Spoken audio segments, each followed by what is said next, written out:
Hello everyone, welcome back to my channel study easy with Sneha.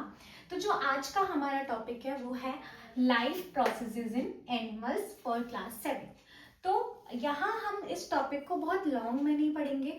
जो exam से पहले आप लोगों को रिवीजन चाहिए होता है, तो मेन मेन पॉइंट्स हम सारे रिवाइज करेंगे। ओके, सो सबसे पहले आता है हमारा इंट्रोडक्शन कि लाइफ प्रोसेस वर्ड का मतलब क्या होता है। Okay, so you can understand by the title that all the processes that are happening in the life of animals. Okay, तो लाइफ प्रोसेसेस क्या है कि एनिमल्स की लाइफ में जितने भी प्रोसेसेस हो रहे हैं जो कि किसके लिए नेसेसरी है, किसके लिए इंपॉर्टेंट है, फॉर सर्वाइवल। एनिमल्स के सर्वाइवल के लिए इंपॉर्टेंट है। इन प्रोसेसेस के बिना एनिमल सर्वाइव नहीं कर सकते। That our life processes in animals. Okay, तो अब आप लोग बताओ कि एनिमल्स या ह्यूमन किस चीज के बिना, कौन कौन से प्रोसेसेस के बिना सरवाइव नहीं कर सकते। तो बेसिक नीड हमारी खाना, जब तक खाना नहीं होगा तो हम सरवाइव नहीं कर सकते। तो सबसे पहले क्या इंक्लूड करता है लाइफ प्रोसेस? न्यूट्रिशन। अगर आपके पास खाना नहीं होगा तो खाना नहीं खाओगे तो एनर्जी नहीं आएगी, एनर्जी नहीं आएगी तो आपकी बॉडी प्रॉपर्ली फंक्शन नहीं कर पाएगी, आप सरवाइव नहीं कर पाओगे। खाने के अलावा और क्या आपकी बेसिक नीड है जिसके बिना आप सरवाइव नहीं कर सकते? सांस लेना, रेस्पिरेशन। अगर ऑक्सीजन नहीं है, आप सांस नहीं ले पा रहे हो तो भी आप सरवाइव नहीं कर पाओगे। तो आपके कौन कौन से लाइफ प्रोसेसेस ऐसे होते हैं एनिमल्स में जिनके बिना वो सरवाइव नहीं कर सकते? Nutrition, respiration, digestion. अब आपने खाना तो खा लिया, लेकिन खाने को डाइजेस्ट होना भी तो इम्पोर्टेंट है, तभी तो आपकी बॉडी उन्हें इजीली एब्जॉर्ब कर पाएगी और यूज कर पाएगी। तो digestion is also important life process. Then excretion, हमारी बॉडी से time to time waste product का एक्सक्रीट होना बहुत इंपॉर्टेंट है। Okay, and reproduction. अगर रिप्रोडक्शन नहीं होगा तो ये लाइफ आगे बढ़ेगी ही नहीं, है ना, यहीं खत्म हो जाएगी, ये दुनिया आगे बढ़ेगी नहीं।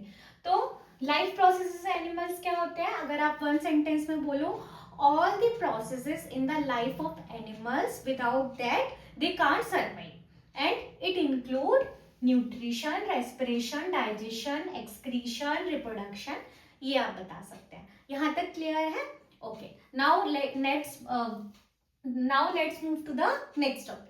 So now let's move to the first important life process, which is nutrition.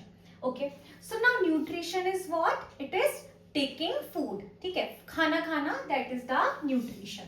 Okay, so nutrition क्यों important है? Why it is an important life process? Because it provides energy from the food for body functions. जो भी खाना हम खाते हैं वो हमारी बॉडी को क्या प्रोवाइड करता है? एनर्जी प्रोवाइड करता है, जिससे हमारी बॉडी प्रॉपरली फंक्शनिंग कर पाए।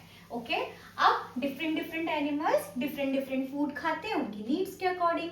ठीक है, कुछ एनिमल्स क्या होते हैं, वो हर्बीवोर्स होते हैं, कुछ एनिमल्स कार्निवोर्स होते हैं, एंड कुछ ओमनिवोर्स होते हैं। तो वो अपनी नीड्स के अकॉर्डिंग डिफरेंट डिफरेंट टाइप्स के फूड खाते हैं, उससे एनर्जी लेते हैं और उनकी बॉडी प्रॉपरली ग्रो कर पाती है और प्रॉपरली सारे फंक्शन कर पाती है। ओके, एंड फूड क्या कंटेन करता है? फूड बहुत सारे कॉम्प्लेक्स कंपोनेंट कंटेन करता है, जैसे कार्बोहाइड्रेट, प्रोटीन हो गया, फैट हो गया। सबकी अपनी अपनी, हर न्यूट्रिएंट की अपनी अपनी इंपॉर्टेंस होती है हमारी बॉडी में, और हमारी बॉडी को हर टाइप के न्यूट्रिएंट की जरूरत होती है, जिससे कि हमारी जो बॉडी है वो प्रॉपरली ग्रो कर पाए। सो आपको समझ आया कि न्यूट्रिशन क्यों इंपॉर्टेंट लाइफ प्रोसेस है? क्योंकि न्यूट्रिशन नहीं होगा तो एनर्जी नहीं होगी, एनर्जी नहीं होगी तो हम सर्वाइव ही नहीं कर पाएंगे। So now let's move to the next important life process. Next important life process is digestion. Okay, अब आपने खाना तो खा लिया, लेकिन फूड बहुत कॉम्प्लेक्स होता है। अभी हमने पढ़ा था कि फूड में क्या कॉम्प्लेक्स कंपोनेंट होते हैं? Carbohydrate, protein, fat. तो आप उसे ऑटोमेटिकली ऐसे ही तो अंदर नहीं ले सकते, तो उसे सिंपलर सब्सटेंस में ब्रेक डाउन करना इंपॉर्टेंट है। So that is called digestion. Digestion में क्या होता है? जो भी हम खाना खाते हैं, जो भी हमारा कॉम्प्लेक्स फूड होता है, that is broken down into simpler form. वो सिंपलर फॉर्म में ब्रोकन डाउन हो जाता है, जिससे कि हमारी बॉडी इजीली उनको डाइजेस्ट कर लेती है, एब्जॉर्ब कर लेती है और अपनी फंक्शनिंग के लिए यूज कर लेती है। ओके, अब डाइजेशन वेरी करता है, हर एनिमल में डिफरेंट डिफरेंट टाइप का डाइजेशन होता है, उनके फूड टाइप पर डिपेंड करता है।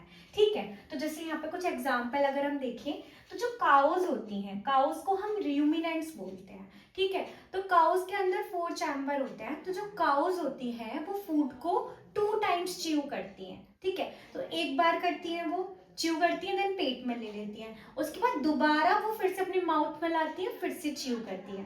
तो उनको हम र्यूमिनेंट्स बोलते हैं। पार्शियली डाइजेस्ट करती है फूड को, एक बार पेट में ले आए, पार्शियली डाइजेस्ट किया, देन दोबारा से माउथ में लाके फिर से च्यू करती है।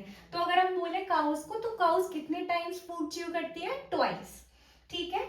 एक और एग्जांपल अगर हम देखें बर्ड्स, तो बर्ड्स के पास क्या होते हैं? टीथ नहीं होते, तो वो गिजार्ड यूज करते हैं फूड को ग्रिंड करने में, पीसने में, ठीक है। तो जो गिजार्ड होता है उनके अंदर एक मस्कुलर चैम्बर होता है जो फूड को कॉन्ट्रैक्ट करके ब्रेक डाउन कर देता है। तो इस तरीके से different different types of animal में डिफरेंट डिफरेंट तरीके से डाइजेशन होता है।